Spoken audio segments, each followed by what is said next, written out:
Сәлеметсіздер ме? Бүгін өтетін сабағымыз артикль. Артикль сөз табы, зат есімдердің алдында қолданылады. Ол заттың бізге белгілі немесе бізге әлі белгісіз екенін білдіреді. Артикльдің үш түрі бар. Олар: бірінші Indefinite артикль, белгісіз артикль. Екінші Definite артикль, белгілі артикль. Үшінші Zero артикль, артикльдің яғни қолданылмауы.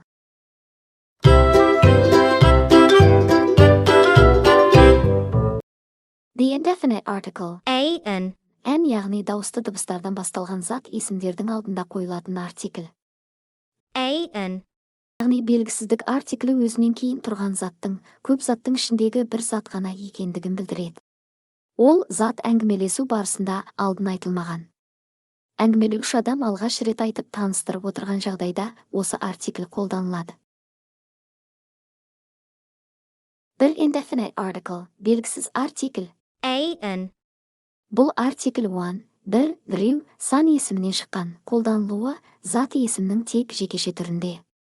Take a pen, not two pens. Қалам ал, екі қалам емес.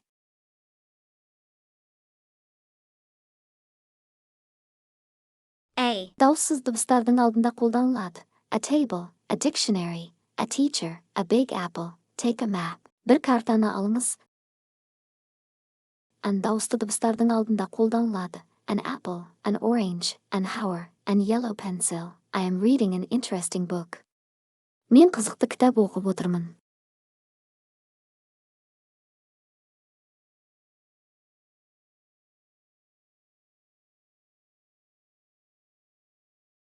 Артикль белгілі бір зат есіммен байланысты. Есте сақтаңыз, егер зат есімнің алдында анықтауыш болса, онда артикль олардың алдында тұрады. Анықтауыш зат есім. A new house, жаңа үй. Big apple, үлкен алма. The definite article. The definite article белгілі зат есімнің жекеше және көпше түрлерінде қолданылады. The белгілік артиклі ағылшын тілінде көнеден келе жатқанда. That. Сол, анау, нұсқаулық артиклінен шыққан. The артиклі заттардың барлық жекеше көпше түрлеріне қолданылады. Демек, көптеген заттардың ішінен біреуі туралы айтатын болсақ, ол зат есімді белгілі артикльмен айтамыз. Белгілі және белгісіз артикльдердің мағыналарын салыстырып көрелік. Take a pen. Қалам алыңыз, кез келген. Take the pen. Мына қаламды алыңыз. The definite article, жекеше және көпше түрдегі зат есімдердің алдында қолданылады. The book that I am reading is on the table. Мен оқып отырған кітап столдың үстінде. The books that I am reading are on the table. Мен оқып отырған кітаптар столдың үстінде. Есте сақтаңыз, белгісіз артикльден айырмашылығы белгілі артикль зат есімдермен жекеше түрде де, көпше түрде де қолданылады. He saw the students. Ол мына студенттерді көріп қалды. She can play the piano.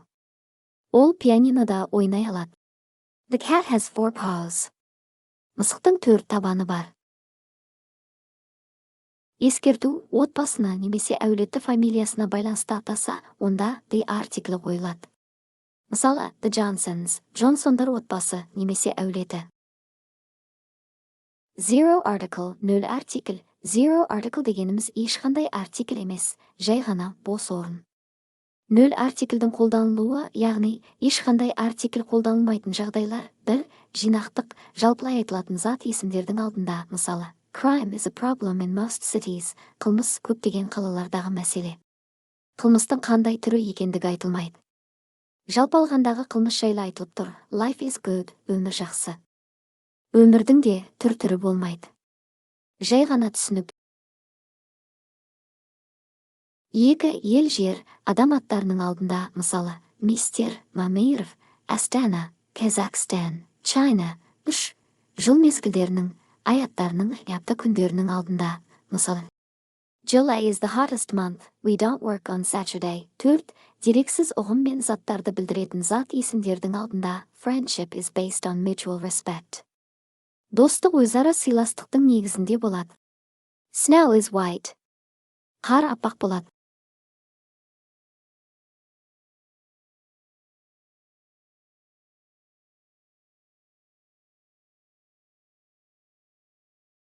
Осымен сабағымызды аяқтаймыз.